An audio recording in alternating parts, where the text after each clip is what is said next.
ආයුබෝවන් කියලා අද පාඩමට ඔයගොල්ලන් අපි පිළිගන්නවා. අද දවසේ ස්ගුණයේ අවසාන වීඩියෝවයි මේ නිදහස් වෙන්නේ. ඒතර අපි ස්ගුණයේ පළවෙනි කාණ්ඩය ගැන අපි කතා කරා. හරි. පළවෙනි කාණ්ඩයේ ලෝහ සහ ඒගොල්ලන්ගේ ප්‍රතික්‍රියා ගැන කතා කරා. දැන් උන අපි කතා කරන්න යන්නේ දෙවෙනි කාණ්ඩය ගැන. හරි. යම් තොරතුරු ටිකක් මෙතන තියෙනවා. හරි. ඒක බලමු. ඊට කලින් දෙවෙනි කාණ්ඩයේ ලෝහ මොනවද කියලා බලමු. Beryllium, magnesium, calcium, strontium, barium, radium. මෙන්න දෙවෙනි කාණ්ඩයේ ලෝහ. දෙවෙනි කාණ්ඩයේ ලෝහ. රේඩියම් වලට මම ස්ටාර් මාක් එකක් දෙන්න මේක විකිරණශීලී නිසා මෙයා ස්ථායි සංයෝග හදන්නේ නැහැ. දැන් බෙරිලියම් ගැන කියනවා නම් මේගොල්ලෝ උභයගුණික ලෝහ ලෙසයි සැලකෙන්නේ. උභයගුණික ලෝහයක් කියන්නේ උභයගුණික ලෝහයක තියෙන විශේෂත්වය ඒගොල්ලෝ අම්ල එක්කත් ප්‍රතික්‍රියා කරනවා, බෂ්ම එක්කත් ප්‍රතික්‍රියා කරනවා. ඒගොල්ලන්ගේ ඔක්සයිඩයත් අම්ල එක්ක ප්‍රතික්‍රියා කරනවා, බෂ්ම එක්ක ප්‍රතික්‍රියා කරනවා. හයිඩ්‍රයිඩයත් ඒ ආකාරයෙන් ප්‍රතික්‍රියා කරනවා, හයිඩ්‍රොක්සයිඩයත් ඒ වගේ. හරි. එතකොට මැග්නීසියම්, කැල්සියම්, ස්ට්‍රොන්චියම්, බේරියම් දක්වා පහළට යන විට ක්‍රමක්‍රමයෙන් මොකද වෙන්නේ? මොනවද වැඩි වෙගෙන යන්නේ? ලෝහ ගුණ වැඩි වෙගෙන යනවා. හරි. මේ හැමෝම ඔබ දන්නවා කිසිම ප්‍රශ්නයකින් තොරව ධන දෙක ඔක්සිකරණාංකය තමයි පෙන්වන්නේ. එකම එක ඔක්සිකරණාංකයක් විදිහට ධන දෙක ඔක්සිකරණාංකය තමයි මේගොල්ලෝ පෙන්වන්නේ. හරි. එතකොට දැන් බේරියම් විශේෂයෙන් කැල්සියම් සිට ගමුකෝ. කැල්සියම් සිට ස්ට්‍රොන්චියම්, බේරියම්, රේඩියම් අතරින් මෙන්න මේ ලෝහ ටික ගත්තොත් මේගොල්ලන්ගේ ප්‍රතික්‍රියාශීලීත්වය අතරම කිව්වොත් පළවෙනි කාණ්ඩයේ ලෝහ වලට බොහොම කිට්ටුවෙන් යනවා. පළවෙනි කාණ්ඩයේ ලෝහ වලට බොහොම කිට්ටුවෙන් යනවා. මැග්නීසියම්ගේ ප්‍රතික්‍රියාශීලීත්වය ටිකක් අඩු බවක් පෙන්වුම් කරනවා. එයා නිකන් ලිතියම්ට අනුරූප ගුණ දක්වන හැබැයි ලිතියම් තරම්වත් මෙයාගේ ප්‍රතික්‍රියාශීලීත්වය හරියට බැලුවොත් නැහැ. හරි. බෙරිලියම් ඔබේ ගුණිකයි කලින් කියනවා වගේ. හරි. දැන් ඔය කියපු ටික ඔබගේ ඔළුවට යන්නේ නැති ඔබට නැවත වතාවක් මේක අහුම්කන් දීලා අවශ්‍ය දෙයක් ලියා ගන්න පුළුවන්. බෙරිලියම් ඔබේ ගුණිකයි, මැග්නීසියම් ලෝහයක්. නමුත් මේ ප්‍රතික්‍රියාශීලීත්වය අඩුයි. කැල්සියම්, ස්ට්‍රොන්චියම්, බේරියම් එන්න ප්‍රතික්‍රියාශීලීත්වය කාණ්ඩේ පහළට වැඩි වෙනවා. හරි. ප්‍රතික්‍රියාශීලීත්වය කාණ්ඩේ පහළට වැඩි වෙනවා. ඒ කියන්නේ ලෝහ ගුණ වැඩි වෙනවා. ඒ කියන්නේ මොන ගුණද? ලෝහ ගුණ වැඩි වෙනවා. එතකොට ඔබට මේ අවශ්‍ය දේ ගන්න පුළුවන්. රේඩියම් විකිරණශීලී අස්ථායි සංයෝග හදන්නේ හැමෝගෙම ඔක්සිකරණාංකය ධන දෙක තමයි ඒගොල්ලෝ සංයෝගවලදී පෙන්නන්නේ. හරි. දැන් එතකොට ප්‍රතික්‍රියාශීලීත්වය සැලකීමේදී කාණ්ඩේ පහළට ප්‍රතික්‍රියාශීලීත්වය වැඩි වෙන බව, ලෝහ ගුණ වැඩි වෙන බව වෙන මොකද කරගන්න උත්සාහ කරා. දැන් මේකේ ඊළඟ වැදගත් දේ දැන් මේගොල්ලෝ ස්වභාවය බලනකොට මෙන්න මේ දෙන්න බෙරිලියම් සහ මැග්නීසියම් සාමාන්‍යයෙන් අලු පැහැයෙන් තමයි දිස්සෙන්නේ. හරි. මේගොල්ලෝ අර රිදී පැහැ දිස් වෙන්නේ නැහැ. අලු පැහැයකින් තමයි දිස්සෙන්නේ. මේ තුන් දෙනාම ගත්තොත් මේගොල්ලෝ රිදී පැහැයකින් දැක ගන්න පුළුවන්. රිදී පැහැයකින් දැක ගන්න පුළුවන්. කැල්සියම්, ස්ට්‍රොන්චියම්, බේරියම් රිදී පැහැයෙන් දැක ගන්න පුළුවන්. ඉතින් මෙන්න ප්‍රතික්‍රියාශීලීත්වය වැඩි වෙනවා, ලෝහ ගුණ වැඩි වෙනවා. හරි. බෙරිලියම් උභය ගුණිකයි ඒ ටික හරි. එතකොට බෙරිලියම් හැරුණු විට මෙන්න මේ ඉතුරු සියල්ලෙන්ගෙම බාෂ්මික ඔක්සයිඩ ලැබෙන්නේ. ලෝහනේ. බාෂ්මික ඔක්සයිඩ තමයි ලැබෙන්නේ. right. ඊළඟ වැදගත් දේ. දැන් ඔබට මම හැමදාම කියනවා වගේ නෝට් එක ලියන්න ලොකු වෙලාවක් දෙන්නේ නැහැ. කීපතාවක් මේක අහන්න අවශ්‍ය විදිහට නෝට් එක සකස් කරගන්න. හරි. ඒ ඇසුරෙන් නෝට් එක ඔබට සකස් කරගන්න පුළුවන්. කිසිම ප්‍රශ්නයකින් තොරව නෝට් එක හදාගන්න. නෝට් එක හදන්න නැතුව නම් ඉන්න එපා. හරි. නෝට් එක නොහදා ඉන්නවා කියන්නේ ඔයාලා වැඩේ අතාරිනවා කියන එක තමයි. ඔයගොල්ලෝ තන් දන්නවා මේක ලියලා නෝට් එක හදාගන්න පුළුවන්. වීඩියෝ එක ස්ටොප් කරා. හරි. ඊට පස්සේ අදාළ විදිහට නෝට් එක උඩ දාගන්න පුළුවන්. right. දැන් මේකේ ඊළඟ දේ අපි කලින් කිව්වා මේගොල්ලෝ වෙන්නන්නේ ධන දෙක ඔක්සිකරණාංකය කියලා. ඒ කියන්නේ මේ ඕනම කෙනෙක් ඉලෙක්ට්‍රෝන පිට කරලා පොදුවේ M කියලා ගමුකෝ. හරි. M2+ වෙනවා ඉලෙක්ට්‍රෝන දෙකක් පිට කරලා. එතකොට පළවෙනි කාණ්ඩේ ලෝහ වලට සාපේක්ෂව මෙතන තියෙන විශේෂත්වය වෙන්නේ පළවෙනි කාණ්ඩේ ලෝහ වලට සාපේක්ෂව මෙතන තියෙන විශේෂත්වය වෙන්නේ ලෝහක බන්ධන ජාලයට ඉලෙක්ට්‍රෝන එකක් නෙමෙයි දෙකක් සපයනවා. ඒ නිසා ලෝහක බන්ධන ප්‍රබලතාවය වැඩි. ඒ නිසා ප්‍රතික්‍රියාශීලීත්වයත් අඩුයි. මම නැවත කියනවා එක ලෝහයකින් ඉලෙක්ට්‍රෝන දෙකක් නිදහස් වෙනවා ලෝහක බන්ධන ජාලයට. ඒතර කැටායනයේ ආරෝපණය ධන දෙකයි. ඉලෙක්ට්‍රෝන සයුර ඉලෙක්ට්‍රෝන ඝනත්වයක් වැඩි. ඒතර ලෝහක බන්ධන ප්‍රබලතාවය වැඩි. ලෝහක බන්ධන ප්‍රබලතාවය වැඩි. ලෝහක බන්ධන ප්‍රබලතාවය වැඩි කියන්නේ හරි පළවෙනි කාණ්ඩයට වඩා මේගොල්ලන්ගේ ප්‍රතික්‍රියාශීලීත්වය අඩුයි. පළවෙනි කාණ්ඩයට වඩා මේගොල්ලන්ගේ ප්‍රතික්‍රියාශීලීත්වය අඩුයි. හරි. පළමු කාණ්ඩයට වඩා මේගොල්ලන්ගේ ප්‍රතික්‍රියාශීලීත්වය අඩුයි. ඊළඟදී සාපේක්ෂව පළවෙනි කාණ්ඩයට වඩා මේගොල්ලෝ ටිකක් හයියයි. දැඩි. දෘಢතාවයේ වැඩි. ශක්තිමත්භාවයේ වැඩි ලෝහ විදියට සලකන්නේ. හරි. ඊළඟ ඝනත්වයත් වැඩි. ඝනත්වයත් වැඩි. මේගොල්ලන්ගේ ඝනත්වයත් වැඩි. මම කියපු දේවල් ඔබට මතක ඇති.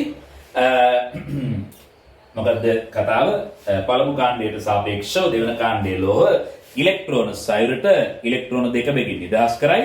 කැටායන ආරෝපණයේ ධන දෙකයි.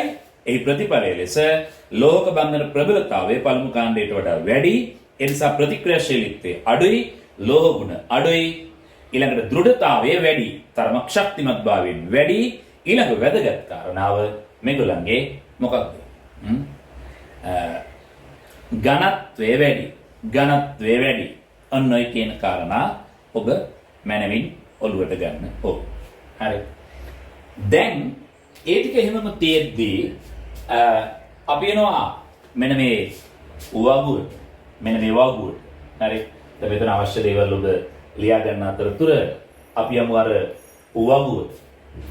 එතකොට මේ වගුව තුළ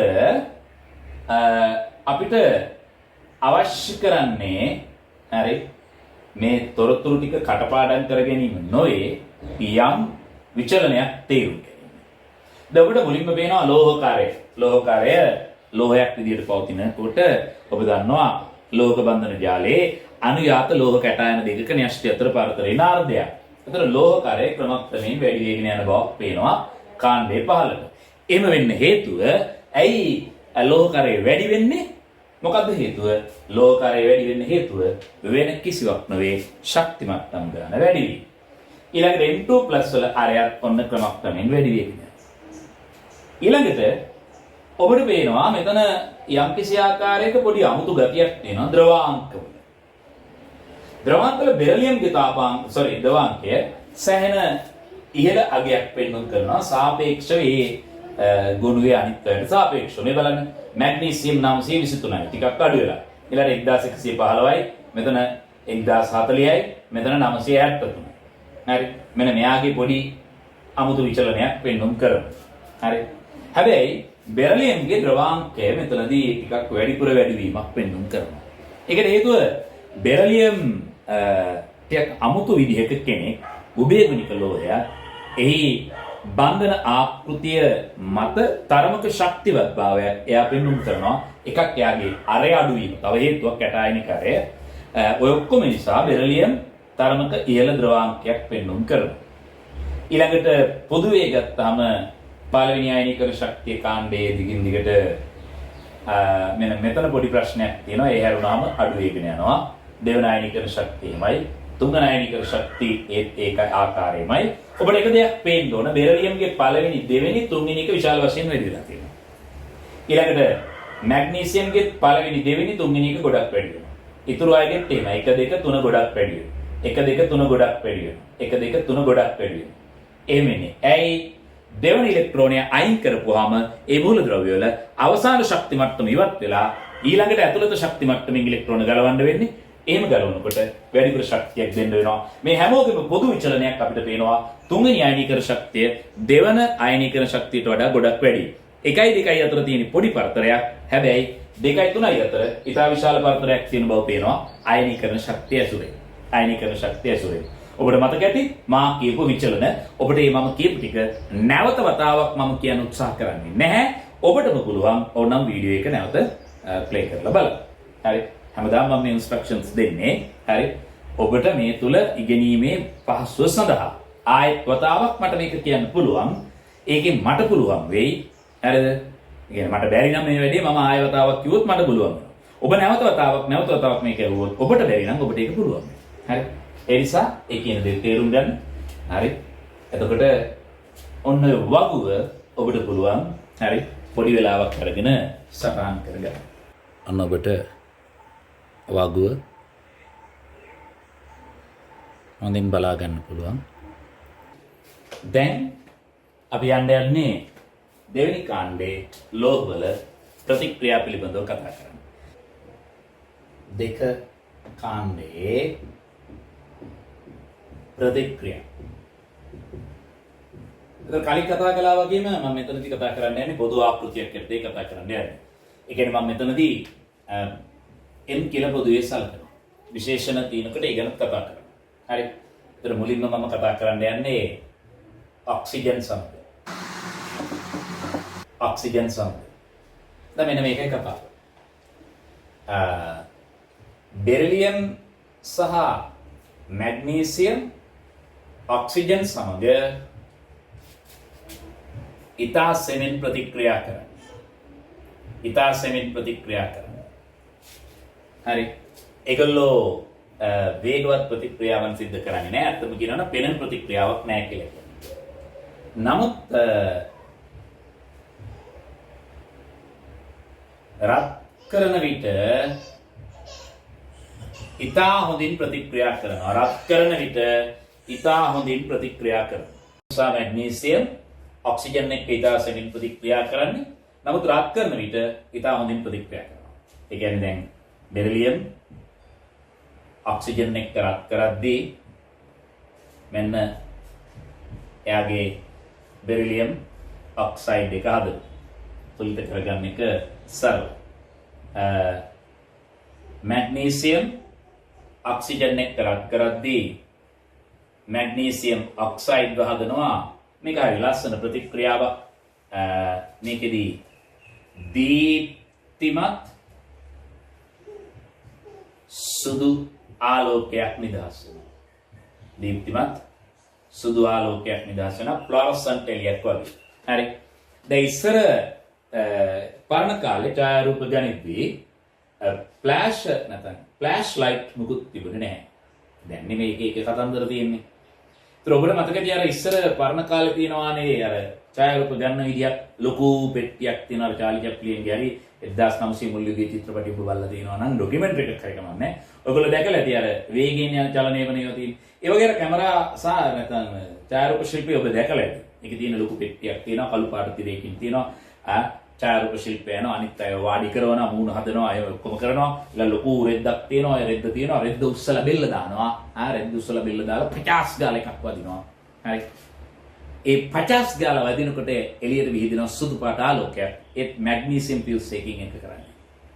මැග්නීසියම් කෙඳි වලින් හරි එකපාර මේ විදිහට ඉග්නිෂන් එකක් අරගෙන ගිනි ගැනීමක් අරගෙන මේ දීප්තිමත් සුදු පාට ආලෝකයක් එනවා.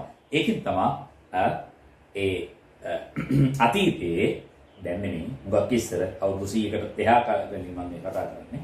හරි. ඡායාරූප ශිල්පයේ කරේ. එතන මේක ඔබ දැනගන්න. එතන ඔක්සිජන් එක ප්‍රතික්‍රියා කරද්දී මේ ආකාරයට ඔක්සයිඩය හදනවා. ඒ කියන්නේ පොදුවේ හරි දැන් M O2 එක්ක ප්‍රතික්‍රියාවෙන් MO හදනවා. මෙතන දෙකක් දාන්න. එතකොට ඔක හරි මෙන්න පොදු ප්‍රතික්‍රියාව. කැල්සියම් සිට පහළට මොකද වෙන්නේ? වාතයක් නැත්නම් ඔක්සිජන් එක ඉතා වේගෙන් ප්‍රතික්‍රියා කරනවා. ඉතා වේගෙන් ප්‍රතික්‍රියා කරනවා. හරි. ඉතා වේගෙන් ප්‍රතික්‍රියා කරනවා. ඉතා වේගෙන් ප්‍රතික්‍රියා කරනවා. හරි. ඊළඟදී වැඩිපුර ඔක්සිජන් තිබ්බොත් මොකද වෙන්නේ? වැඩිපුර O2 ඇති විට ඔබට මතකයි ලිතියම් ඔක්සයිඩය හැර වෙන මොකුත් කරේ නැහැ. බෙරිලියමුත් එහෙම තමයි. ඔක්සයිඩය හැර වෙන මොකුත් නැහැ. හරි. හැබැයි දෙවෙනි කාණ්ඩයේ අනිත් අය M පොදුවේ ඔක්සිජන් වැඩිපුර තියෙද්දි මොකද වෙන්නේ? මෙන්න යනවා M O2 ට. මේ කවුද? පෙරොක්සයිඩ්. ඒගොල්ලෝ සුපොක්සයිඩ් හදන්නේ නැහැ. ඒගොල්ලෝ සුපොක්සයිඩ් හදන්නේ නැහැ. කවුද? බෙරිලියම් හැර. බෙරිලියම්ගේ සුපොක්සයිඩ් එකක් හදනවා හරි. හරි. ඒතර වැඩිපුර O2 ඇති විට ඔය විදිහට පෙරොක්සයිඩයට ගමන් කරනවා. විශේෂ දේ මේගොල්ලෝ කවුද?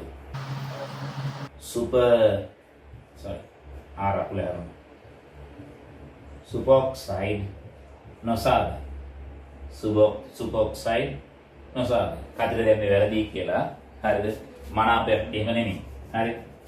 ඕනනම් මම මේ විදිහට දාන්නම්කෝ. සුපොක්සයිඩ් නොසාධාරණයි. හරි. ඔන්න වැඩි.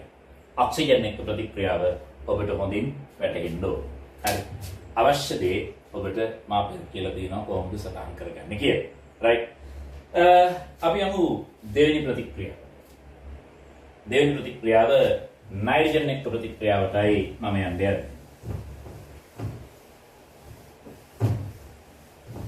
ඒක ඊටාම සරලයි. ඊටාම සරලයි.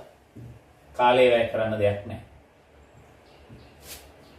පොදුවේ දෙවෙනි කාණ්ඩයේ සියලුම ලෝහ නයිට්‍රජන් එක්ක රත් කරනකොට මොකද වෙන්නේ? එහි නයිට්‍රයිඩේ බවට පරිවර්තනය වෙනවා. නයිට්‍රජන්ගේ සමචිතාවය 3යි නිසා M 3යි මේගොල්ලෝ 3ක් දානවා. ඔන්න ගානට වැඩි දුර. ඒතර ඔගේ කාලේ කකා ඉන්න දෙයක් නැහැ. ඔන්න එහි නයිට්‍රයිඩේ බවට පරිවර්තනය වෙනවා. ඒතර වාතයේ නයිට්‍රජන් තියෙනවා. වාතයේ දෙවෙනි කාණ්ඩයේ ලෝහ රත් කරනකොට හරි ඔක්සයිඩය සමට පෙරොක්සයිඩය ඒත් එක්කම මොනවද? නයිට්‍රයිඩේටත් යනවා. වැඩිපුර ඔක්සිජන් තියෙනවා වාතයේ. එතකොට පෙරොක්සයිඩය දක්වාම ගමන් කරනවා. හරි. තුන්වෙනි එක ජලය සමග.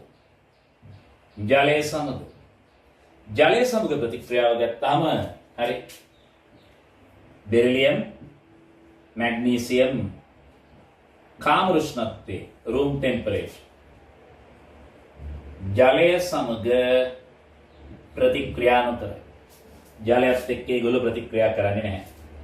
හරි. මතක තියාගන්න. බෙරිලියම් කුමාලය සමග පමණක් ප්‍රතික්‍රියා කරයි. කොහොමද යාගේ ප්‍රතික්‍රියාව? බෙරිලියම් ධන හුමාලය කියන්නේ ජල වාෂ්පයම නෙමෙයි ස්ටීම් කියන එක. හරි. අපි හුමාලය කියලා සිංහලෙන් ලියමු. ඉංග්‍රීසි මාධ්‍යයෙන් ලියන අය ස්ටීම් කියලා දාගන්න. හරි. හුමාලයත් එක්ක ප්‍රතික්‍රියා කළ විට හරි මේක යනවා බෙරිලියම් ඔක්සයිඩ් වලට. ඒත් එක්ක හයිඩ්‍රජන් වායුව නිදහස් වෙනවා. රයිට්. ඔන්න බෙරිලියම්ගේ විදිය. මැග්නීසියම්ගේ විදියත් ඔබට පේනවා ඇති බෝඩ් එකේ සඳහන් කරලා තියෙනවා. අන්න බලන්න දැන් බොහොම හොඳින් පේනවා. හරි. මැග්නීසියම්ගේ ප්‍රතික්‍රියා කොහොමද සිද්ධ වෙන්නේ කියන කාරණාව ඔබට දසන්න පේනවා. දැන් මැග්නීසියම් සිසිල් ජලයත් එක්ක ප්‍රතික්‍රියා කරන්නේ නැහැ. හරි. කරනවා ඒක පේන්නේ බොරු වෙලා. හැබැයි මැග්නීසියම් උණු ජලයත් එක්ක ප්‍රතික්‍රියා කරනවා බෙරිලියම් වගේ නෙමෙයි. බෙරිලියම් උමාලයත් එක්ක විතරයි ප්‍රතික්‍රියා කළේ. මැග්නීසියම් මෙන්න උණු ජලයත් එක්ක රත් කරලා තියෙන උණු ජලයත් එක්ක ප්‍රතික්‍රියා කළා මැග්නීසියම් හයිඩ්‍රොක්සයිඩ් එක ඒත් එක්ක හයිඩ්‍රජන් නිදහස් කරනවා. ඒ වගේම තමයි මැග්නීසියම් උමාලය එක්ක ප්‍රතික්‍රියා කරන්න පුළුවන්. එතකොට මැග්නීසියම් ඔක්සයිඩ් එක හයිඩ්‍රජන් අපිට ලබා දෙනවා. හරි. ඊළඟට මම ලියන දේ බලන්න. කැල්සියම් සිට 15ට බලන්න. මැග්නීසියම් කැල්සියම් සිට 15ට පොදුවේ M කියලා අරන් තියෙනවා. එතකොට කැල්සියම් සිට 15ට ලෝහ ප්‍රතික්‍රියාශීලීත්වය වැඩි. කාම උෂ්ණත්වයේදී ජලයත් එක්ක ප්‍රතික්‍රියා කරලා මොකද වෙන්නේ? ලෝහ හයිඩ්‍රොක්සයිඩ් එක්ක හයිඩ්‍රජන් නිදහස් කරනවා. room temperature එකේදී ඔන්න ප්‍රතික්‍රියා කරනවා ලෝහ හයිඩ්‍රොක්සයිඩ් හයිඩ්‍රජන් හදනවා. ඒ විතරක් නෙමේ කුමාලයත් එක්ක ප්‍රතික්‍රියා කරවන්නේ නැහැ. සාමාන්‍යයෙන් මොකද මේක ඊටම බොහෝ භයානක ඊටම වේගවත් ප්‍රතික්‍රියාවක්. කවුරු හරි ප්‍රතික්‍රියා කරුවොත් අන්න ලෝහ ඔක්සයිඩයත් එක්ක හයිඩ්‍රජන් හැදෙනවා. මෙන්න සරල සාරාංශය. නැවත මුලින් ඉඳන් කිව්වොත් ජලයත් එක්ක බෙරිලියම් මැග්නීසියම් කාම උෂ්ණත්වයේදී ප්‍රතික්‍රියා නොකරයි. ජලයත් එක්ක බෙරිලියම් මැග්නීසියම් කාම උෂ්ණත්වයේදී ප්‍රතික්‍රියා නොකරයි. බෙරිලියම් ප්‍රතික්‍රියා කරන්නේ උණු ජලයත් එක්ක විතරයි. බෙරිලියම් ප්‍රතික්‍රියා කරන්නේ උණු ජලයත් එක්ක විතරයි. හරි. බෙරිලියම් ප්‍රතික්‍රියා කරන්නේ සමාවෙන්න ඕන හුමාලයත් එක්ක පමණයි. හරි. නැවත සාරාංශයකට ගියොත් මේ බලන්න. ජලයත් එක්ක බෙරිලියම් මැග්නීසියම් කාම උෂ්ණත්වයේදී ප්‍රතික්‍රියා නොකරයි. බෙරිලියම් හුමාලයත් එක්ක පමණක් ප්‍රතික්‍රියා කරනවා. උණු ජලයකත් නැහැ. බෙරිලියම් හුමාලයත් එක්ක බෙරිලියම් ඔක්සයිඩ් එක හයිඩ්‍රජන්. මැග්නීසියම් සිසිල් ජලයත් එක්ක නැහැ. හැබැයි උණු ජලයත් එක්ක ප්‍රතික්‍රියා කරලා මැග්නීසියම් හයිඩ්‍රොක්සයිඩ් එක හයිඩ්‍රජන් නිදහස් කරනවා. සමාවෙන්න. මැග්නීසියම් හුමාලයත් එක්ක ප්‍රතික්‍රියා කරලා මැග්නීසියම් ඔක්සයිඩ් එක හයිඩ්‍රජන් නිදහස් කරනවා. කැල්සියම් සිට 15ට මූලද්‍රව්‍ය කාම උෂ්ණත්වයේදී මොකද කරන්නේ? හරිතා හොඳින් ජලයත් එක්ක ප්‍රතික්‍රියා කරමින් එහි ලෝහයේ හයිඩ්‍රොක්සයිඩය හදනවා. ලෝහ හයිඩ්‍රොක්සයිඩ් එක්ක හයිඩ්‍රජන් නිදහස් කරනවා. සාමාන්‍යයෙන් දෙවෙනි කාණ්ඩයේ කැල්සියම් සිට පහළට අය සිහිය බුද්ධියක් තියෙනවා නම් හොමාලත් එක්ක ප්‍රතික්‍රියා කරන්නේ නැහැ. අපි හිතමු කවුරු හරි එහෙම එකක් කරයි කියලා. එහෙම කළොත් ලෝහ ඔක්සයිඩයත් එක්ක ඔන්න හයිඩ්‍රජන් නිදහස් කරනවා. ලෝහ ඔක්සයිඩයත් එක්ක හයිඩ්‍රජන් නිදහස් කරනවා. ඔන්න ඒක. දැන් මේකේ ඊළඟ කතාව. හරි. තනුක අම්ල සමග තනුක අම්ල සමග මේකේ පොදුවේ කියන්න තියෙන්නේ M solid කවර හෝ අම්ලයක් සමග තනුක අම්ලත් එක්ක H+ එක්ක ප්‍රතික්‍රියා කරලා මෙන්න හදනවා M2+ ඒත් එක්ක උතනින් හයිඩ්‍රජන් නිදහස් වෙනවා. දැන් උදාහරණයක් විදිහට අපි හිතමු මැග්නීසියම් ප්‍රතික්‍රියා කරනවා HCl එක්ක. ජලීය HCl එක්ක. සරල ප්‍රතික්‍රියාවක් මැග්නීසියම් ක්ලෝරයිඩ් එක්ක ඔතනදී හයිඩ්‍රජන් නිදහස් වෙනවා. මෙතනට දෙකක් දැම්ම නම් ඒක තමයි. එතන කතා කරේ H+ එක්ක ප්‍රතික්‍රියාව. හරි. තනුක අම්ලත් එක්ක ප්‍රතික්‍රියාව. ඊළඟට මම ගියොත් හයිඩ්‍රජන් සමග. හයිඩ්‍රජන් සමග. එතන පොදුවේ මේ ලෝහ හයිඩ්‍රජන් එක්ක තදින් රත් කරනකොට මොකද වෙන්නේ? එහි හයිඩ්‍රයිඩය බවට පරිවර්තනය වෙනවා. මෙතන හයිඩ්‍රජන්ගේ ඔක්සිකරණාංකය පුතා ඍණ 1යි. හයිඩ්‍රජන්ගේ ඔක්සිකරණාංකය ඍණ 1යි. M ඉන්නේ ධන 2. M ඉන්නේ ධන 2. හයිඩ්‍රජන් මෙතනදී ඔක්සිහරණය වෙනවා. M කවුරු හරි දෙවෙනි කාණ්ඩයේ ලෝහය ඉලෙක්ට්‍රෝන පිට කරනවා. හරි. දෙවෙනි කාණ්ඩයේ ලෝහය ඉලෙක්ට්‍රෝන පිට කරනවා. එතකොට ඒ ගණන් දෙනවත් අවශ්‍යයි. ඒ හයිඩ්‍රජන් සමග. මේක අමතරව පළවෙනි කාණ්ඩයේ වගේම මේ අයට පුළුවන්කම තියෙනවා සල්ෆර්, ෆොස්ෆරස්, හරි ක්ලෝරින් වගේ මූලද්‍රව්‍යත් එක්ක ප්‍රතික්‍රියා කරනවා.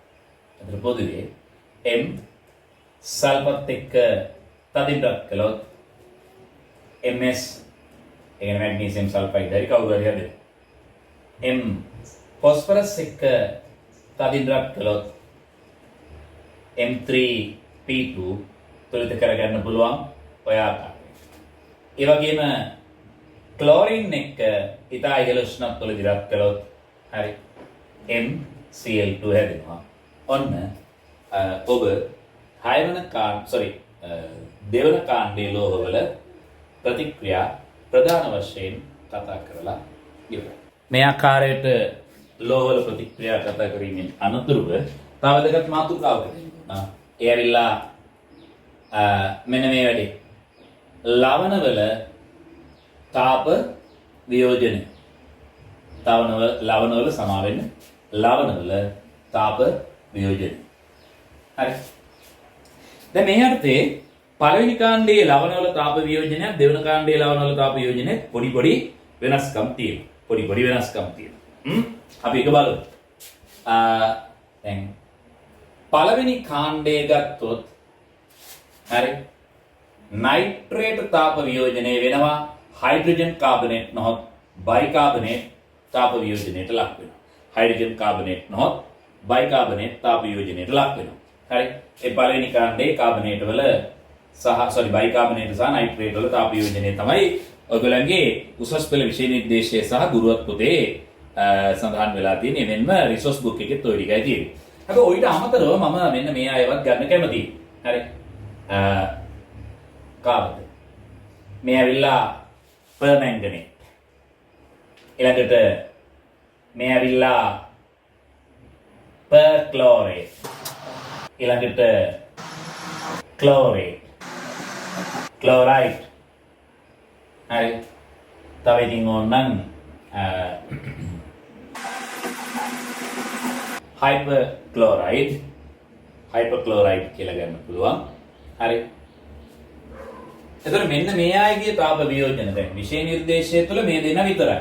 මම ඉතින් ඇඩිෂනලි මේ ටික ගැන ඔන්න කියලා දානවා. රයිට්. එතකොට පළවෙනි කාණ්ඩය. අපි ගමු සෝඩියම් නයිට්‍රේට්. දැන් ලිතියම් ගැන මම කතා කරන්නේ නැහැ. මෙතනදී ලිතියම් හැර කියලා පොඩි කැලලක් ඇඩ් වෙන්න ඕන. මොකද ලිතියම්ගේ ලවණ වල තාප වියෝජනය මැග්නීසියම් වගේ. අපි බලමු සෝඩියම් නයිට්‍රේට්ගේ තාප වියෝජනය කොයි වගේද කියලා. සෝඩියම් නයිට්‍රේට් තාප වියෝජනයෙන් ඔබට ලැබෙනවා NaNO2. සෝඩියම් නයිට්‍රයිට් එක්ක ඔක්සිජන් ලබා දීමයි සිද්ධ වෙන්නේ. හරි. මෙතනට දෙකක් දාන්න, මෙතනට දෙකක් දාන්න. මේ වැඩේ තුලින්. ඒ නයිට්‍රේට වල තාප වියෝජනය. පොටෑසියම් නයිට්‍රේටුත් ඔය වගේ. පොටෑසියම් නයිට්‍රේටුත් ඔය වගේ. හරි. ඊළඟට බයිකාබනේට්. සෝඩියම් නයිට්‍රේට් වලට කියනවා මම ලියන්න යන්නේ නැහැ. chili saltpeter. මේක ආහාර රසකාරකයක් මස් මාළු ආදී කල් තබා ගැනීමට භාවිතා කරනවා.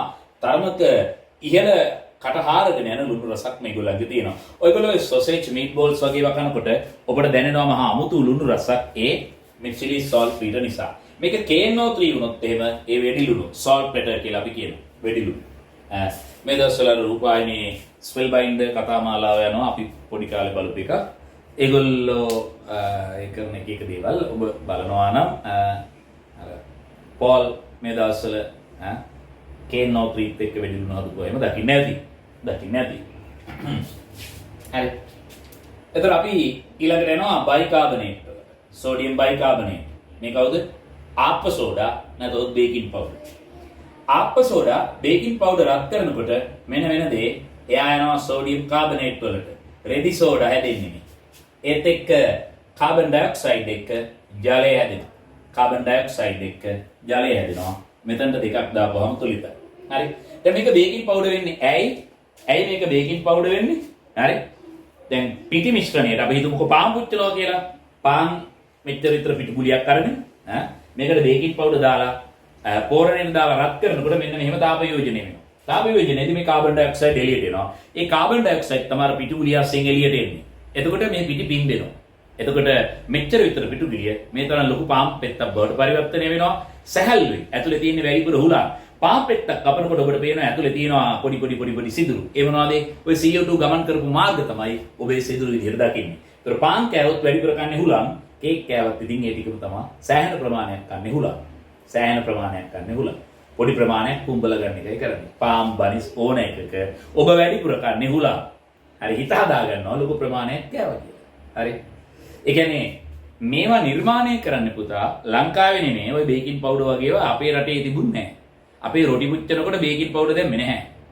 පුම්බලා ගත්තේ නැහැ අපේ රටේ පරණ තිබිච්ච කිසිම කෑමක්. සුද්ධ මේක පුම්බලා ගන්නේ ඒකට හේතුවක් තියෙනවා. හරි. දැන් සුද්ධ දිනුනුයි ඒක වෙනම කතාවක්. සුද්ධ මේ කෑම හොයාගන්නකොට මේ සංස්කෘතියට එනකොට කෑම සංස්කෘතියකට එනකොට උන්ට කන්න නැහැ. ඒතර අර තියෙන පිටිගුලිය ටිකක් ලොකු කරලා ගන්නවා. ලොක් කරලා ගොඩක් කෑවා කියලා හිත හදා ගන්නවා. ඒකට වෙච්ච දෙයක් තමයි ඔය බේකින් පවුඩර් සොයාගන්නේ. හරි. දැන් ඒක කල්චර් එකක් බවට පරිවර්තනය වෙලා අපි ඉතින් හැම එකටම බේකින් පවුඩර් දාගෙන පුම්බගෙන කනවා. මේක එච්චර හොඳ දෙයක් නෙමෙයි. හරි. බේකින් පවුඩර් වැඩිපුර භාවිත කිරීම තුළ අනිවාර්යයෙන්ම බඩේ ආම්ලිකතාවය ગેස්ට්‍රයිටිස් කියන එක වැඩි වෙන්න එක් හේතුවක් මේ බේකින් සෝඩා භාවිත කරන ආහාර ගැනීම. හරි. එතකොට මේ ටික තමයි උසස් පෙළ විෂය නිර්දේශය තුළ තියෙන්නේ. හරි. ඊට අමතරව දැන් අර මම පර්මැංගනේට් කියලා තියෙනවනේ මේක ඉතින් පොඩි කාලේ ඉඳන් දන්නේ කන්නේ. ඔබ දන්නවා KMnO4. පොටෑසියම් පර්මැංගනේට්. මේක දම් පාට බවක් දන්නවා. කොන්ඩිස් විස විඥානශකයක් ප්‍රබල. හරි. තුවාල වලට අරවට මේවට පාවිච්චි කරනවා. මේ දවස්වල සාමාන්‍යයෙන් ඔය මේ වගේ ටිකක් ගෙදර තියෙනවා නම් නරක නෑ ඔය හදිස්සි අපිට පාමසියකට යන්න බැරිද මොකක් හරි තුවාලයක් වුණොත් මේක පාවිච්චි කරන්නත් පුළුවන්. හරි. මේකේ පාට දම් පාට. එතකොට කොන්ඩිස් අරගෙන තාප වියෝජනයට ලක් කළොත් ඔබ දන්නවා මේක මොනවද හැදෙන්නේ? K2MnO4 potassium මැංගනේට්. මේක කොළ පාටයි. මේක කොළ පාටයි. හරි. මුදම් පාටයි. ඒත් එක්ක හැදෙනවා කළු පාට කුඩක්. MnO2. මේක කළු දුඹුරු කුඩක්. ඒත් එක්ක ඔක්සිජන් වායුව මෙතනදී නිදහස් වෙනවා.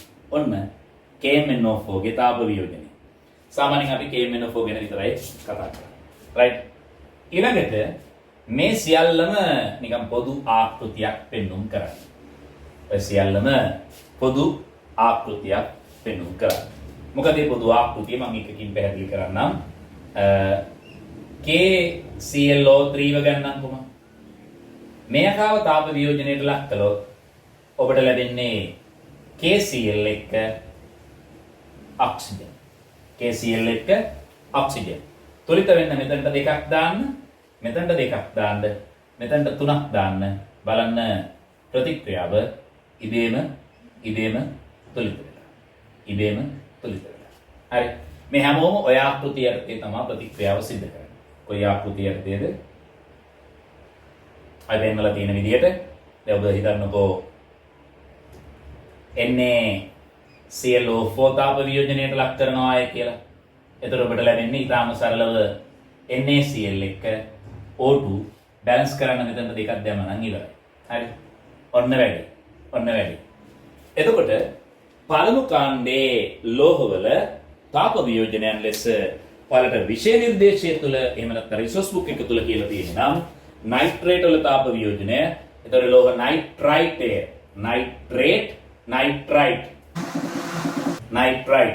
මේ කවුද? නයිට්‍රේට්. හරි. මේ ඇවිල්ලා හයිඩ්‍රජන් කාබනේට්. බයිකාබනේට්. මෙතනින් ඔබට ලැබෙනවා කාබද? කාබනේට් ඔබට ලැබෙනවා. හරි. මගේ බී අකුරේ පොඩි අවුල්සාගතයක් තියෙනවා. කාබනේට්. මේ ඇවිල්ලා පර්මැංගනේට්. හරි. හැලිලා මෙතන මැංගනේට් ඔබට ලැබෙනවා. හරි. දැන් මෙයා ගත්තොත් ක්ලෝරේට්.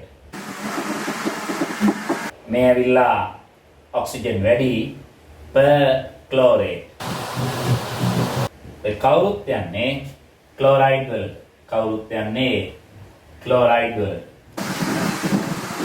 දැන් මෙතන හැලොජනේ වෙනුවට වෙනත් අපි හිතමු දැන් ක්ලෝරින් වෙනුවට බ්‍රෝමින් තිබ්බත් අයඩින් තිබ්බත් මේ ආකෘතියට තියෙන තමයි සිද්ධ වෙන්නේ. හරි.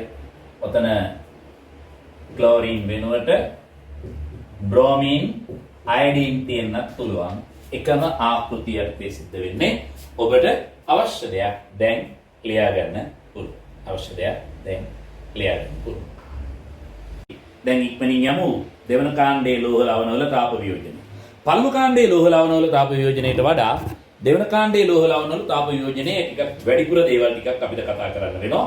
ඒකේ තේරුම පළමු කාණ්ඩයට සාපේක්ෂව දෙවන කාණ්ඩයේ ලෝහ ලවණ වැඩිපුර තාප වියෝජනය වෙනවා.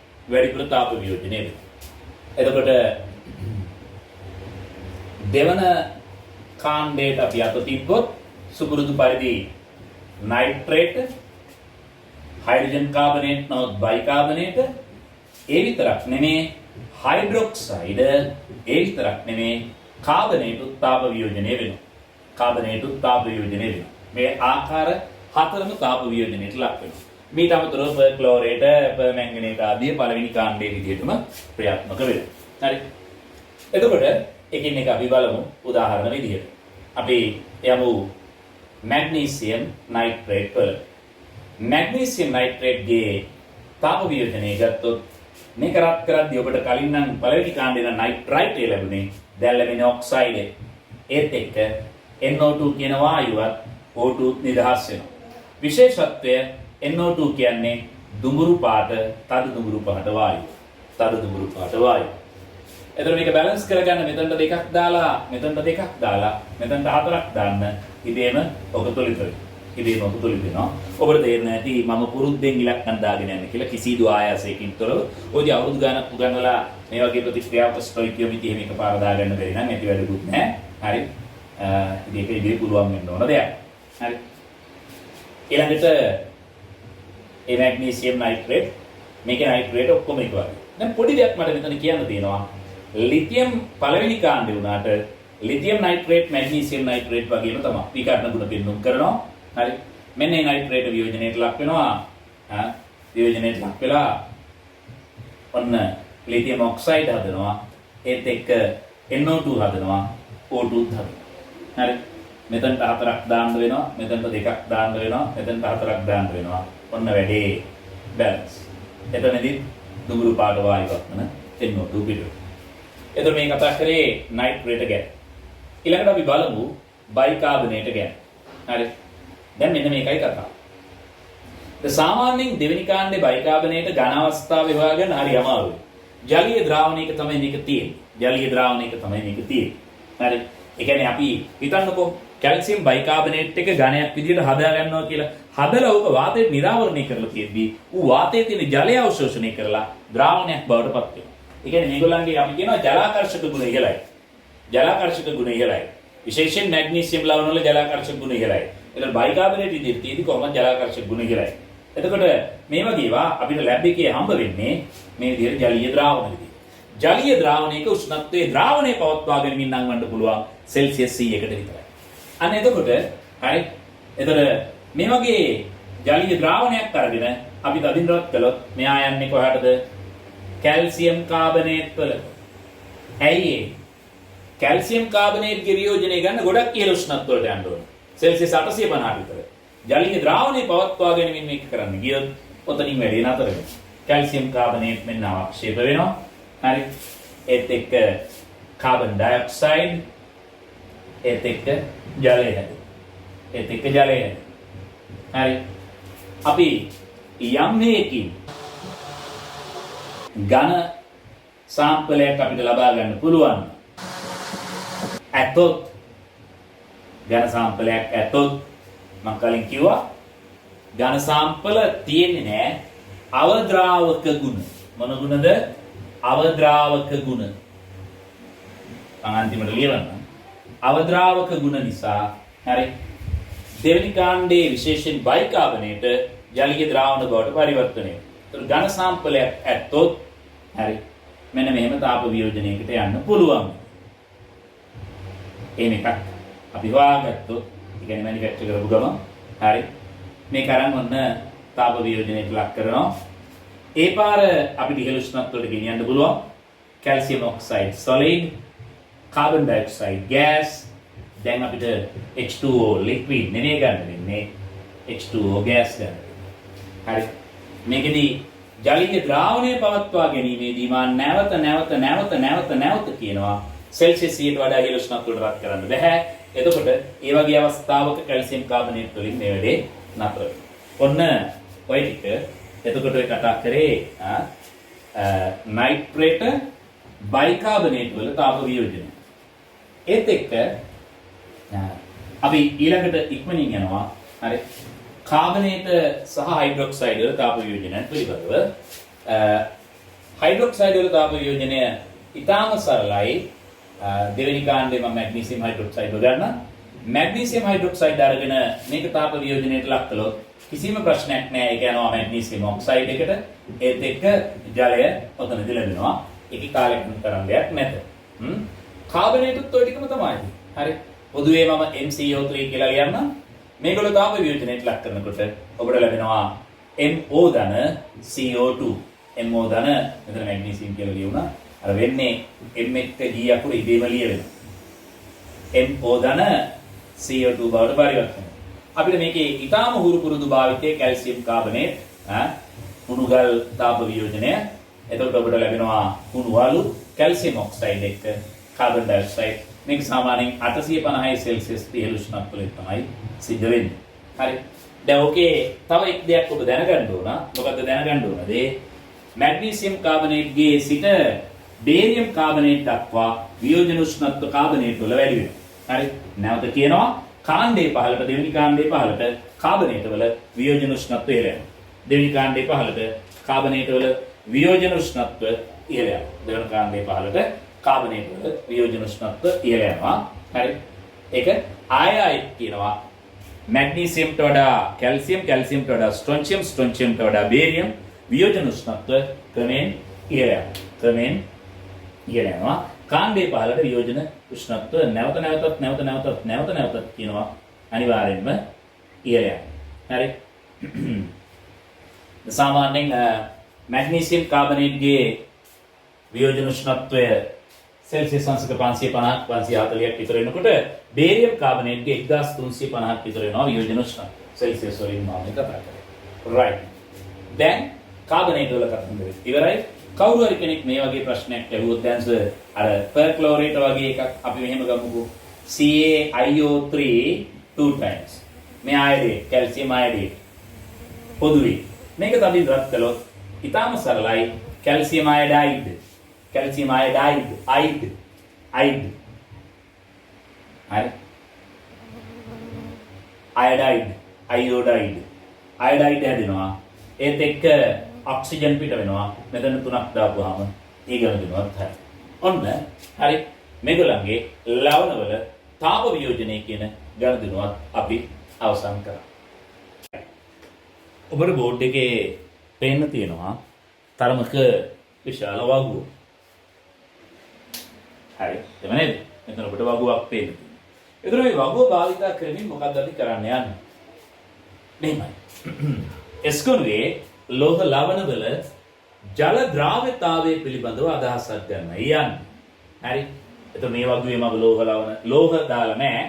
ලවණ වල ඇනායන ටික දාලා තියෙනවා. ඔබට පේනවා chloride, bromide, iodide, hydroxide, sulphate, සල්ෆයිට්, bicarbonate, ඇසිටේට, ෆොස්ෆේට, කාබනේට, ඔක්සලේට, ක්‍රෝමේට, sulphide.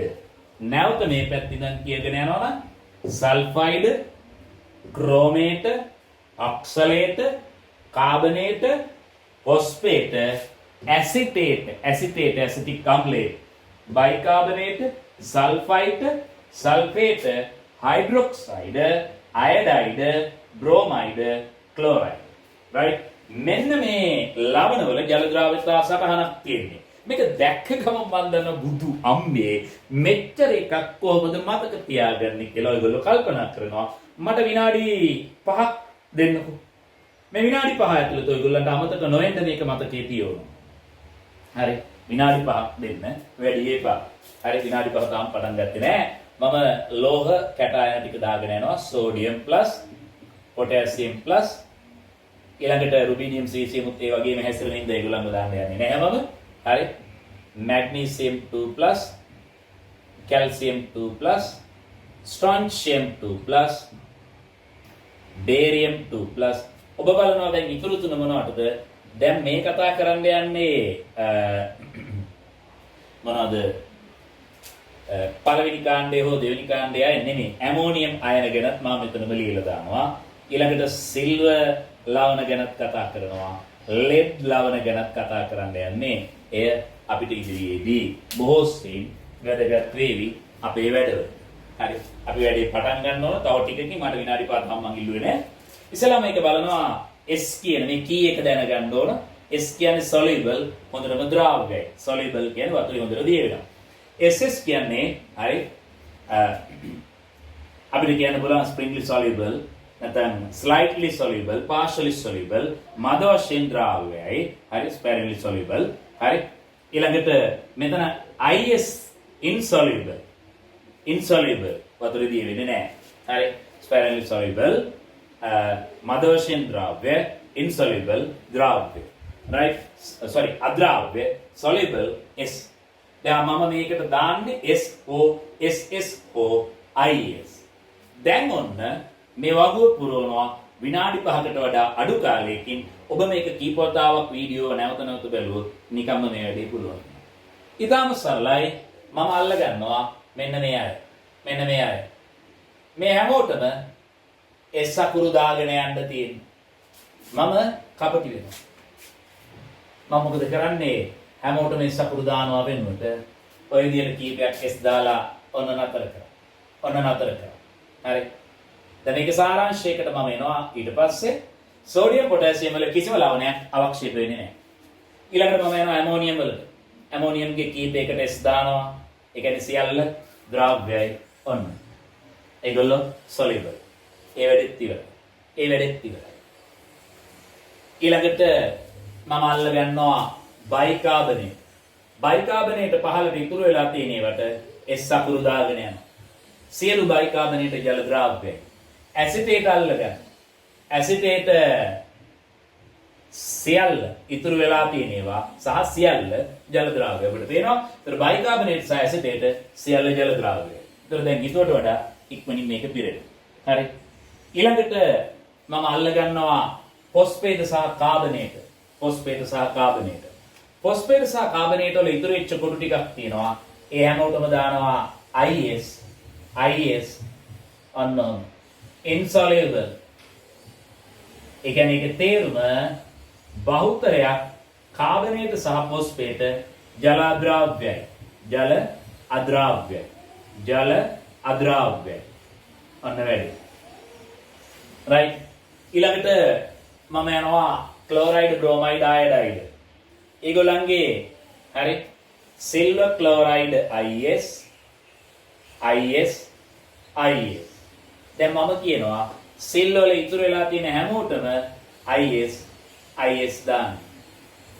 සිල් වල ඉතුරු වෙලා තියෙන හැමෝටම IS දාන්න. එතකොට ඔබ භාවිතයටපත් වෙනවා. ඒ කියන්නේ සිල් වල තියෙන තරමක් තියෙන අවක්ෂේප ඇසිටේට බයිකාබනේට හැරුණ විට හරි තවත් මගේ අතින් එක තීරුවක් සමාවෙන්න ඕන. නිදහස් කියන්නේ මගේ හැරෙලා තියෙනවා. ඒ තීරුව අත්‍යවශ්‍යයි සමාවෙන්න ඕන. මගේ අතින් සිදු වූ වරදක් මොකද්ද? මගේ අතින් මිස්සුනේ නයිට්‍රේට් හැරිලා තියෙනවා. එතකොට ඒකත් මට කියන්න ඕන නයිට්‍රේට දැන් මේ විදිහට මට මෙතනට මේ ඉඳලා ගන්න පුළුවන්. මේ හැමෝගෙම නයිට්‍රේටත් සියල්ල ජල ද්‍රාව්‍ය. නයිට්‍රේටත් සියල්ල ජල ද්‍රාව්‍ය. සියලු නයිට්‍රේට ජල ද්‍රාව්‍ය. සියලු නයිට්‍රේට ජල ද්‍රාව්‍ය. හරි. කවුදෙන් ජල ද්‍රාව්‍ය? බයිකාබනේට, ඇසිටේට, නයිට්‍රේට සියල්ල ජල ද්‍රාව්‍යයි. මම වෙනම ලියන්නම්. ඔය තීරුවට අවශ්‍ය නැහැ. නයිට්‍රයිට් ගත්තොත් ඒගොල්ලෝ නයිට්‍රේට වගේම ජල ද්‍රාව්‍යයි. නයිට්‍රයිට් සියල්ල ජල ද්‍රාව්‍යයි. දැන් ලෙඩ් වල දැන් සිල් වල අපිට බයිකාබනේට, ඇසිටේට, නයිට්‍රේට හැර ඉතුරු සියල්ල ජල ද්‍රාව්‍යයි. ලෙඩ් වලට යනවා. ලෙඩ් වලත් ඒ ටිකම තමයි සියල්ල ජල අද්‍රාව්‍යයි. කවුරු හැරද? නයිට්‍රේට, බයිකාබනේට, ඇසිටේට, නයිට්‍රයිට හැරුණු විට සියල්ල ජල අද්‍රාව්‍යයි. ඉතුරු වෙලා තියෙන හැම එකටම මම IS දාගෙන යනවා. ඔය විදිහට IS දාගෙන. දැන් මෙන්න බලන්න ඊළඟ වැඩේ ක්ලෝරයිඩ්, බ්‍රෝමයිඩ්, අයඩයිඩ් වල ඉතුරු වෙලා ඉන්න හැමෝටම මම S දානවා. ඉතුරු වෙලා තියෙන හැමෝටම S දානවා. ඔබට ඔතනින් පේන එක දෙයක් තියෙනවා. හරි. මොකද්ද පේන දේ? Sodium, potassium, rubidium, caesium, magnesium, calcium, strontium, barium S ගුණයේ කිසිදු ක්ලෝරයිඩ්, බ්‍රෝමයිඩ්, අයඩයිඩ් අවක්ෂේප වෙන්නේ නැහැ.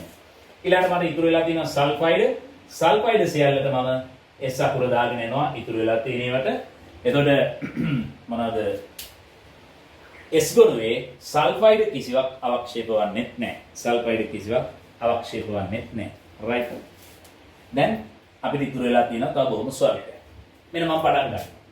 magnesium hydroxide insoluble, calcium hydroxide partially soluble, නැත්නම් sparingly soluble කියලා කියන්න පුළුවන්, slightly soluble කියන්න පුළුවන්. strontium hydroxide ඉස්සර පරණ විෂය නිර්දේශයේදී ගත්තේ soluble කියලා. නමුත් දැන් ගන්නේ හරි SS sparingly soluble කියලා. යන්ත්‍රික අවක්ෂේප වෙනවා කියලා තමයි ගන්නේ. හරි. barium පමණක් soluble කියන ගණයට වැටෙනවා. දැන් ඔබට පේන එක දෙයක් තියෙනවා. magnesium, calcium, strontium, barium කාණ්ඩයේ පහළට හයිඩ්‍රොක්සයිඩ් වල ද්‍රාව්‍යතාවය වැඩි වෙලා තියෙනවා. මං ඊළඟට යනවා සල්ෆේට් වල. සල්ෆේට් ගත්තොත් magnesium sulfate එකේ ජල ද්‍රාව්‍යයි. calcium sulfate එක ඒක යන්තමින් හරි අවක්ෂේප නැත්තම් S කියලා ගන්න පුළුවන්. strontium sulfate එක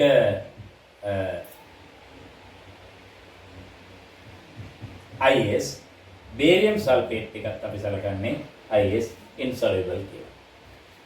සල්ෆයිඩ් ගත්තොත් මෙන්න මේ ආකාරයට magnesium ගේ සල්ෆයිඩ් එක අපි සලකන්නේ යන්තමින් අවක්ෂේප SS, calcium sulfide එක අන්න හොඳට අවක්ෂේප හරි, strontium හොඳට අවක්ෂේප, barium හොඳට අවක්ෂේප කියලා තමයි අපි ගන්න.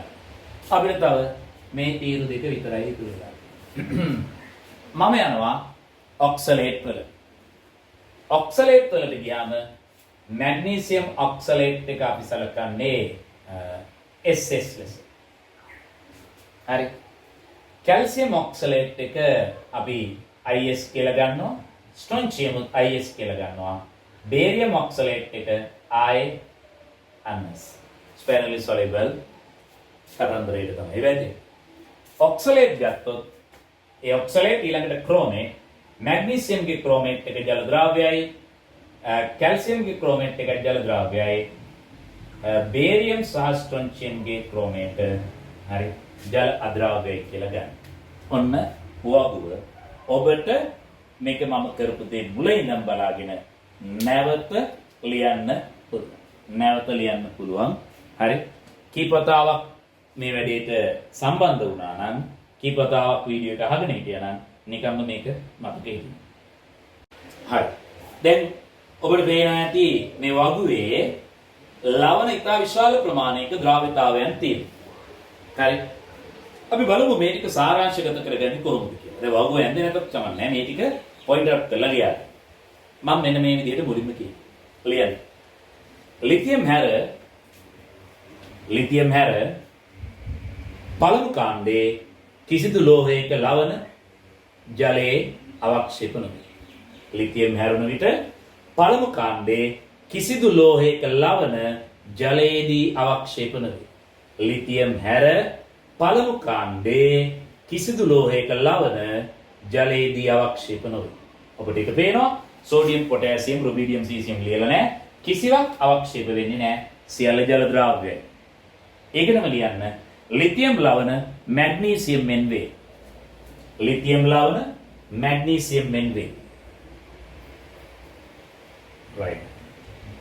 මැග්නීසියම් ගැන තමයි කතා කරේ නේ. ඊළඟ එක සියලු ඇමෝනියම් ලවණ NH4+ ඇමෝනියම් ලවණ, සියලු ඇමෝනියම් ලවණ ජල ද්‍රාව්‍ය වේ. ඇමෝනියම් ලවණ සියල්ල ජල ද්‍රාව්‍යයි. ඇමෝනියම් ලවණ සියල්ල ජල ද්‍රාව්‍යයි. ඊළඟ අතිශයින් වැදගත් දෙයක් මොනවද? සියලු බයිකාබනේට, ඇසිටේට, නයිට්‍රේට සහ නයිට්‍රයිට් කවුද? සියලු බයිකාබනේට, ඇසිටේට, නයිට්‍රේට සහ නයිට්‍රයිට් ජල ද්‍රාව්‍ය වේ. ජල ද්‍රාව්‍ය වේ.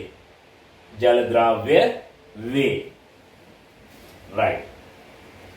ඊළඟ S ගුණයේ ඊළඟ වැඩි. S ගුණයේ ක්ලෝරයිඩ්, බ්‍රෝමයිඩ්, අයඩයිඩ් වරන් ඇතුලේ හේලයිඩ්. ක්ලෝරයිඩ්, බ්‍රෝමයිඩ්, අයඩයිඩ් වරහන් ඇතුලේ හේලයිඩ් සහ සල්ෆයිඩ් S2- සියල්ල ජල ද්‍රාව්‍ය වේ. සියල්ල ජල ද්‍රාව්‍ය වේ. සියල්ල ජල ද්‍රාව්‍ය වේ. සියල්ල ජල ද්‍රාව්‍ය වේ. කවුද? Chloride, bromide, iodide, sulphide. ඊළඟ පොයින්ට් එක ලියා ගන්න. සිල්වර් සහ ලෙඩ් Ag+, Pb2+. සිල්වර් සහ ලෙඩ්හි බහුතරයක් ලවණ අවක්ෂේප වේ. බහුතරයක් ලවණ අවක්ෂේප වේ. කවුරු හැරද? නයිට්‍රේට, නයිට්‍රයිට්, බයිකාබනේට, ඇසිටේට. බයිකාබනේට, ඇසිටේට, නයිට්‍රේට, නයිට්‍රයිට් හැරුණු විට සිල්වර් සහ ලෙඩ් වල සියලු ලවණ අවක්ෂේප වේ. ඊළඟ කරුණ බහුතරයක් ෆොස්ෆේට සහ කාබනේට අවක්ෂේප වේ. බහුතරයක් ෆොස්ෆේට සහ කාබනේට අවක්ෂේප වේ. බහුතරයක් ෆොස්ෆේට සහ කාබනේට අවක්ෂේප වේ. බහුතරයක් ෆොස්ෆේට සහ කාබනේට අවක්ෂේප වේ. බහුතරයක් ෆොස්ෆේට සහ කාබනේට අවක්ෂේප වේ. දැන් අපිට චුට්ටයි ඉතුරු වෙලා. අපි ඉතුරු වෙලා තියෙන ස්වල්පය ඊළඟට ආපහු ලියා ගන්නවා. මෙන්න කතාව. දැන් ඔබ දන්නවා මෙහෙම. මැග්නීසියම් සිට බේරියම් දක්වා යෑමේදී හයිඩ්‍රොක්සයිඩ් වල ජල ද්‍රාව්‍යතාවය එන්න වැඩි වෙනවා. හැබැයි සල්ෆේට් වල ජල ද්‍රාව්‍යතාවය, සල්ෆයිඩ් වල ජල ද්‍රාව්‍යතාවය මේ දෙකම එන්න අඩු වෙලා යනවා. අපිට ඉතුරු වෙලා තියෙන දේවල් බලමු. බොහොම ස්වල්පයක් ඉතුරු වෙලා තියෙනවා. අපිට පේනවා දෙවෙනි කාණ්ඩයේ 15ට යන විට magnesium calcium strontium barium hydroxide වල ජල ද්‍රාව්‍යතාවයෙන් එන්නේ වැඩි වෙනවා. සල්ෆේට් වල ද්‍රාව්‍යතාවයෙන් එන්නේ අඩු වෙනවා. සල්ෆයිඩ් වල ද්‍රාව්‍යතාවයෙන් එන්නේ අඩු වෙනවා. ඔන්න ඔක තමයි ළඟට ලියාගන්න තියෙන්නේ. ලියන්න. දෙවන කාණ්ඩයේ 15ට හයිඩ්‍රොක්සයිඩ් වල ද්‍රාව්‍යතාවය වැඩි වේ. දෙවන කාණ්ඩයේ 15ට හයිඩ්‍රොක්සයිඩ් වල ද්‍රාව්‍යතාවය අඩු වේ. sorry වැඩි වේ. දෙවන කාණ්ඩයේ 15ට හයිඩ්‍රොක්සයිඩ් වල ද්‍රාව්‍යතාවය වැඩි වේ. ඊළඟ කරුණ දෙවන කාණ්ඩයේ 15ට සල්ෆේට් සහ සල්ෆයිඩ් වල දෙවන කාණ්ඩයේ 15ට සල්ෆේට් සහ සල්ෆයිඩ් වල ද්‍රාව්‍යතාවය අඩු වේ. සල්ෆේට් සහ සල්ෆයිඩ් වල ද්‍රාව්‍යතාවය අඩු වේ. right. හරි. අවසාන වශයෙන් හරි. ඔක්සලේට් වල සහ ක්‍රෝමේට් වල හැසිරීම තරමක් වෙනස්. ද්‍රාව්‍යතාවය වැඩි වෙලා අඩු වෙලා ආයෙ වැඩි වීමක් පෙන්වුම් කරනවා. ඔබට පේනවා magnesium slightly soluble නැත්නම් sparingly soluble, ආයෙ barium sparingly soluble, ඊළඟට calcium strontium ගේ oxalate එක insoluble. එතකොට chromate වල magnesium calcium soluble, strontium barium insoluble බව පේනවා. හරි. ඒක කරුණක් විදිහට ලියන්න ඕනේ නෑ. ඔබ ඒක අල්ලගන්න. ඔන්න ඔබ ද්‍රාව්‍යතාවය ගැන කතා කරලා ඉවරයි. අපි හිතුවට වඩා දුර ගිහින් තියෙනවා. දැන් S ගුණයේ අවසාන භාවිතය. S ගුණයේ අවසාන භාවිතය කුමක්ද? පහන් සෙලු පරීක්ෂා. කුමක්ද? පහන් සෙලු පරීක්ෂාව. ප්ලේන් ටෙස්ට් එක. හරි. මේ ප්ලේන් ටෙස්ට් එක සිදු කරන විදිහ ඉතාම කෙටියෙන් කියනවා නම් හරි. හිතන්න අපි ගාව ලවණයක් තියෙනවා. ඝන ලවණයක්. හරි. මේ ඝන ලවණය අරගෙන මේකට ඇඩ් කරනවා සාන්ද්‍ර HCl. ඔච් ග්ලාස් එක මේක අරගෙන පොඩි පේස්ට් එකක් හදාගන්න. තලපයක් හදාගන්න. ඔහම තලපයක් හදාගන්න. ඊළඟට ඔක ප්ලැටිනම් කූරක තවරා. හරි. බන්සන් එකේ මේක නිකන් බන්ධනක් වගේ පේනවා ඇති. හරි. අනර අවර්ණ දැල්ල තියෙන තැනට ප්ලැටිනම් කූර මේ වගේ කියලා හිතමුකෝ. මේ වගේ මිටක් තියෙනවා. හරි. ප්ලැටිනම් කූර අරගෙන මේකේ හොඳට අතුල්ලලා තවරලා ඔන්නයි බන්සන් දැල්ලට අල්ලනවා. හරි. එතකොට දෙන වර්ණ මත මේ ලෝහ හඳුනා ගැනීමක් සිද්ධ කරා. හරි. එතකොට මොනවද වර්ණ? ලිතියම් පෙන්නනවා රතු පාට. මේක අපි ක්‍රිම්සන් කියලා එහෙමත් කියනවා. හරි. සෝඩියම් පෙන්නන්නේ කහ පාට. පොටෑසියම් පෙන්නන්නේ ළමයි ලිලැක් දම් පාට. පොටෑසියම් පෙන්නන්නේ ලිලැක් දම් පාට. හරි. රුබීඩියම් දම් පාට පෙන්නනවා. සීසියම් නිල් පාට පෙන්නනවා. ඔය පළවෙනි කාණ්ඩයේ අය. හරි. ඔය පළවෙනි කාණ්ඩයේ අය. එතන මේකේ ඊළඟට කියන්න තියෙන්නේ පළවෙනි කාණ්ඩයේ ලෝහවල පාන්සල් පරීක්ෂාවේදී වර්ණ වෙන්න. මැග්නීසියම්ට වර්ණයක් නැත. හරි. කැල්සියම්ගේ රතු දුඹුරු ස්වභාවයක් ගන්නේ ගඩොල් රතු කියලා එහෙමත් කියනවා අපි ඔකට. හරි. ස්ට්‍රොන්චියම්ගේ ක්‍රිම්සන් රතු.